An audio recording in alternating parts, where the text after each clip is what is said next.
than enough for one day. That decision made, she reeled the last silk from the cocoons, removed the pot from the stove, and doused the coals. She set aside the basket of cocoon husks to feed the fish and stood stretching tired limbs. Outside in the small courtyard, sunlight leaked through clouds, turning the air warm and sticky. She was lucky that the worn, gummed silk of her tunic did not cling to her body like damp cotton. It was said that river mud and persimmon juice made it waterproof. It also made for an arduous process of mashing, dyeing, smearing, and drying, so that the outer side of the fabric was glazed black to repel water, while the inner side turned a matte, muddy brown. No wonder Ma hadn't made her a new set in so long. Second brother would be finished at the fish ponds. Perhaps he was even now down by the riverbank, plunging his feet in the cooling waters as minnows darted about on the sandy bottom. She too was in urgent need of a wade in the river. Her feet were feeling particularly warm from proximity to the charcoal stove, and her forehead was dotted with sweat from the steam. She walked to the edge of the veranda, listening for signs of activity elsewhere in the house, but there was silence from the kitchen, and only the low rumble of snores erupting from grandfather's room.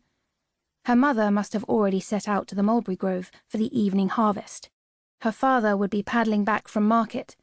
Elder brother would be tending the newly hatched worms in the wormhouse, chopping leaves and sorting the dead from the living. If she was quick, little Cat could be down by the riverbank before anyone had a chance to forbid it. She stepped out from the shelter of the veranda and faced the door to the alley. High brick walls surrounded her on all sides, crowned by a roof of curving clay tiles. Behind her, 3 main rooms faced south, protected by the veranda from the summer sun. One room faced west, another east, while a wall the height of 2 men enclosed the small courtyard to the south. Sometimes, when she had been trapped too long inside, she imagined the baked earthen bricks crumbling to dust and blowing away, or melting to mud from summer's torrential rains. But then her entire family would be left with nowhere to sleep, and only she would be safe in the girls' house with her friends. What kind of unfilial daughter was she to think such selfish thoughts? "Little Cat?"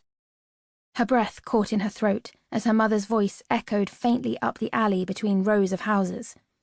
She could tell that her mother wasn't happy. She considered answering, like a good daughter would, but then Ma would expect her to trudge out to the mulberry grove and spend the last hours of daylight picking leaves for ungrateful worms. If she were a paragon of filial piety like the sons and daughters of the Shashu stories, she would defy robbers to pick mulberries for her mother. She would wrestle tigers to save her father. But she wasn't. Anyway, she would only be defying worms, not robbers or tigers, so it hardly counted as heroic. She might as well not bother. She thought of all the other things she could be doing, trading punches with her brother down by the river, listening to gossip in the girls' house, even daydreaming under the namu trees, and she began searching for somewhere to hide. Ma had the nose of a moon bear and could sniff out any hiding place in the house. "Little Cat, where are you?" Her mother's voice rose higher as she scolded, so that she sounded like a discordant erhu. "I told you to come pick leaves when you finished the last basket of cocoons." A few moments more, and it would be too late. Her mother would arrive in the courtyard with her sharp eyes and the trusty bamboo stick she used for scaring away snakes. Yet the house was so small that there was only one place where she could be sure to escape her mother's notice. One place where Ma had never thought to look. One place no one would be stupid enough to hide. She scooted over to the well and dangled her legs over the edge. The well wasn't wide, scarcely 1 arm's span in diameter. The last time she had hidden here, she was 10 years old and her father was chasing her with a rush broom for trying to pee standing up like her brothers. "Little Cat!" Hesitating for only a moment, she leaned forward to grab the rope that was tethered to the ground and slithered inside, supporting her body weight with her arms. She had strong arms from picking and reeling and lifting stone training weights with her brother. Still, it was a tighter squeeze than she remembered, and all that was keeping her from falling was an aging length of rope. Perhaps this wasn't such a clever idea after all. She almost regretted her decision, for there was scarcely room to brace her toes against the slimy bricks, and she could hardly bend her knees. She inched further down, scraping her shoulders against the rough masonry,